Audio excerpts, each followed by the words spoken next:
আসসালামু আলাইকুম দর্শক, আপনারা এর আগে আমরা যেটা বলেছিলাম যে নীরবে 111 ঘটতে চলেছে কিনা, বা নীরবে নীরবে নিভৃতে 111 ঘটছে, আমরা সেই আলোচনায় আপনাদের বেশ কিছু ধারণা দিয়েছি। কিন্তু এখন আমি যে আলোচনাটা করব সেই আলোচনাটার ভিত্তি সোশ্যাল মিডিয়া না। আমি শুরু করব সোশ্যাল মিডিয়া আলাপ দিয়ে, কিন্তু সোশ্যাল মিডিয়ার বাইরেও যে কানাঘুষা চলছে রাজনৈতিক মহলে, আমরা প্রতিদিনই রাজনৈতিক নেতৃবৃন্দের সঙ্গে কথা বলি, অসংখ্য নেতৃবৃন্দের সঙ্গে আমাদের কথা বলতে হয়, জানতে হয়, শুনতে হয়, এবং সংশ্লিষ্ট স্টেক হোল্ডার, সংশ্লিষ্ট যারা আছেন বিভিন্ন পক্ষ, তাদের সঙ্গে কথা বলার এবং বোঝার চেষ্টা করি, এবং সেখান থেকেই বিভিন্ন সূত্রে প্রাপ্ত খবর নিয়েই আমাদের এই আয়োজন। সে আয়োজনে যাওয়ার আগে আমি অবশ্যই একটু সোশ্যাল মিডিয়ায় আপনাদেরকে চোখ বোলাতে বলবো এবং সোশ্যাল মিডিয়া কি বলছে সেদিকে নজর রাখতে বলবো। কারণ হচ্ছে, আগে বলা হতো মেন স্ট্রিম মিডিয়া যে খবর দেয় সেই খবর দেখে, মেন স্ট্রিম মিডিয়ার মধ্যে সংবাদপত্র যে খবর দেয় সেই খবর দেখে টেলিভিশন নিউজ করে। কিন্তু এখন সোশ্যাল মিডিয়া যে খবর দেয় সেই খবর দেখে টেলিভিশন নিউজ করে, তা দেখে মেন স্ট্রিমের হার্ড নিউজ পেপারগুলো নিউজ করে। সুতরাং মেন স্ট্রিমে যা আসে তা যাচাই বাছাই করতে পারলে একটু আভাস পাওয়া যায়। আমি এই দুজন মানুষ রাজনৈতিক সচেতন, তাদের মধ্যে একজন যদিও আওয়ামী লীগ ঘরানার হলেও বেশ কিছু খোঁজ খবর রাখেন এবং তিনি দেশের বাইরে অবস্থান করেন। তিনি একটু টিপ্পনী কাটার চেষ্টা করেছেন। -2 লোডিং, তারেক কি ফিরবা, এটাই শেষ চান্স, হাওয়া ভবনের হাওয়া শেষ, এনি টাইম শুনো, মানে সুনামি বা এই টাইপের কিছু একটা বলার চেষ্টা করেছেন। শামসুল আলম তিনি লিখেছেন -2 অবহেলা বা ষড়যন্ত্র তত্ত্ব সব পাশে রাখুন, অনতিবিলম্বে জাতির মুরব্বী বেগম খালেদা জিয়াকে এয়ার অ্যাম্বুলেন্সে সিঙ্গাপুর বা নিকটবর্তী কোনো অ্যাডভান্স ফ্যাসিলিটিসে স্থানান্তর করুন। মানবিক দৃষ্টিকোণ থেকে রাজ ষড়যন্ত্র, রাজ সিংহাসনের লোভ, প্রতিযোগিতা, সেসব বাদ দিয়ে বেগম খালেদা জিয়ার উন্নত চিকিৎসা, এটাই স্বাভাবিক। শামসুল আলমের পোস্টে আমাদের প্রচুর পরিচিত সাংবাদিক এবং যারা ওয়াকিবহাল সাংবাদিক, পেশাদার সাংবাদিক, তাদের কমেন্ট আছে। আমরা এর আগে নীরবে 111 ঘটে যাচ্ছে সেই আলোচনায় আমি কিছু কমেন্টে আপনাদের মনোযোগ দিতে চাই। সেখানে একজন লিখেছেন -2 হবে, এটা 5 আগস্টের মেটিকুলাস ডিজাইনের মূল এজেন্ডা, এটা বাস্তবায়ন হবেই। তারেক জিয়াকে দেশে আসতে দেওয়া হবে না, খালেদা দলের হাল ধরার অবস্থায় নেই, এই অবস্থা সৃষ্টি করে দেবার জন্য বিএনপি নিজেই দায়ী। আরেকজন লিখেছেন দেশে 80% জনগণ বিশ্বাস করে খুব শীঘ্রই শেখ হাসিনা দেশে ফিরবে ইনশাল্লাহ। আরেকজন লিখেছেন জনাব আচ্ছা, এর আগে তার সঙ্গে তিনি একমত করছেন, শুধু খালেদা হাসিনা নন, পল্লী বন্ধু এরশাদকেও 111 এর কুশীলভরা মাইনাস করতে চেয়েছিল।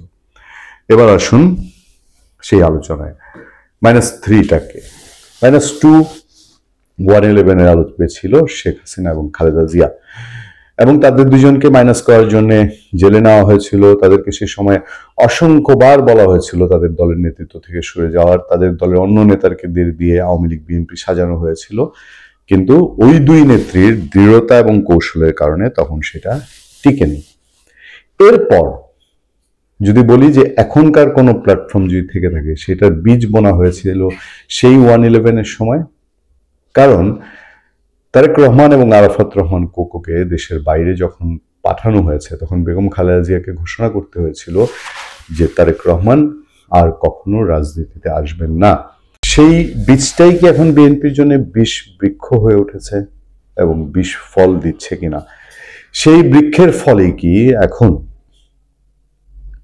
বলছে যে তারেক রহমান দেশে আসা নিরাপদ নয়, তারেক রহমান দেশে এসে রাজনীতি করতে হলে তার বুলেট প্রুফ লাগবে, তারেক রহমান দেশে আসতে হলে যে কোনো ঘটনা ঘটতে পারে, সেইগুলা কি সেই বিষ বৃক্ষই বলছে কিনা?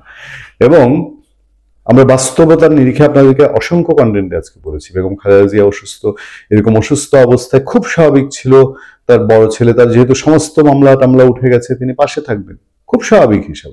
এখানে আর কোনো আয়োজনের বিষয় নেই। মা অসুস্থ, গুরুতর অসুস্থ এবং ক্রিটিক্যালি অসুস্থ, তার পাশে তার একমাত্র সন্তান যিনি আছেন তিনি থাকবেন। এই সহজ হিসাবটা যখন মিলছে না, তাই যখন দেখা যাচ্ছে না, তখন এই সহজ হিসাব গরল হিসাবে রূপ নিচ্ছে। তাহলে কি খালেদা জিয়া, শেখ হাসিনা এবং নেক্সট তারেক রহমান মিলিয়ে -3 সেই হিসাব? ভালো থাকবেন, সুস্থ থাকবেন। আপনাদের সাথে আমি আতিক রহমান পূর্ণিয়া। শেষ করার আগে আরেকটুখানি শুধু বলি, তারেক রহমান যদি এই নির্বাচনের আগে দেশে আসতে না পারেন বা না আসেন, তাহলে পুরো বাংলাদেশের মানুষের মধ্যে একটা ধারণা তৈরি হবে যে আসলে তার বিষয়টা কোন দিকে গড়াচ্ছে। বেগম খালেদা জিয়া শারীরিক যদি এই অবস্থা থাকে, তিনি কি ভবিষ্যতে বিএনপি যদি ক্ষমতায় আসে তাহলে প্রধানমন্ত্রী হবেন? তারেক রহমান যদি দেশের বাইরেই থাকেন, তাহলে নির্বাচনকালীন দলকে নেতৃত্ব কে দিবে? এই নানান হিসাব নিকাশ জটিলতা তো অবশ্যই আছে, এবং সেই অবশ্যই ঘটনাগুলোই আস্তে আস্তে এই আওয়াজ জোরদার করছে। আমার ধারণা, এবং আমি যতটুকু খোঁজ খবর পাই, যে ২-৪-এর মধ্যেই বিএনপির পক্ষ থেকে তারেক রহমানের আসা না আসা নিয়ে দল মুখ খুলবে, অথবা মানুষকে কিছু না কিছু জানাবে যে সিচুয়েশন কোন দিকে মোড় নিচ্ছে। কারণ হচ্ছে, তারেক রহমান যদি তার দিক থেকে এখন কিছু জানানো না যায় বা জানানো না হয় বেগম খালেদা জিয়ার এরকম ক্রিটিক্যাল অসুস্থতার মাঝেও, তাহলে তার নেতাকর্মীদের দিকে একটা ভিন্ন মেসেজ যেতে পারে। তার নেতাকর্মীদের সবার মাঝেও কিন্তু এই প্রশ্ন আছে যে কেন নেতা আসছেন না, কেন এখন এমন কি ঘটনা যেটা দল বলছে না কিন্তু নেতা দেশে নাই, বা অন্য কোনো বাধা বিঘ্ন থেকে থাকলে সেগুলো নিয়ে বিএনপি এক ধরনের একটা কর্মসূচিতে গেছে। বিএনপি তাহলে কোনো কর্মসূচি অথবা বার্গেনিং, নাকি আন্ডার টেবিল কোনো এমন বার্গেনিং চলছে, বা সজীব ওয়াজেদ জয় শেখ হাসিনার ছেলে যেটা বলছেন যে দুইটা বড় রকম শক্তি আওয়ামী লীগ এবং বিএনপির নেতৃত্বে যেন শেখ পরিবার এবং জিয়া পরিবার না থাকে সেটার চেষ্টা করছে। তারেক রহমানও নিশ্চয়ই তাহলে এরকম কিছু হয়ে থাকলে জয়ের কাছে যেহেতু খবর গেছে, তারেক রহমানের কাছে খবর আছে, জয় বলে দিয়েছেন তারা তুলনামূলক যেহেতু এখন চাপে ব্যাকফুটে আছেন, কিন্তু তারেক রহমানের পক্ষ থেকে কেউই এখন এটা মুখ খুলছেন না যে বেগম খালেদা জিয়া এই পর্যায়ে এসে যেখানে দাঁড়িয়েছেন, তারেক রহমান বিএনপি নেতৃত্বে থাকবেন কি থাকবেন না এটা নিয়ে আন্তর্জাতিক খেলা চলছে। সেই বিষয়গুলো খুব সহজেই এখন একেবারে হিসাবের সামনে আসার কথা।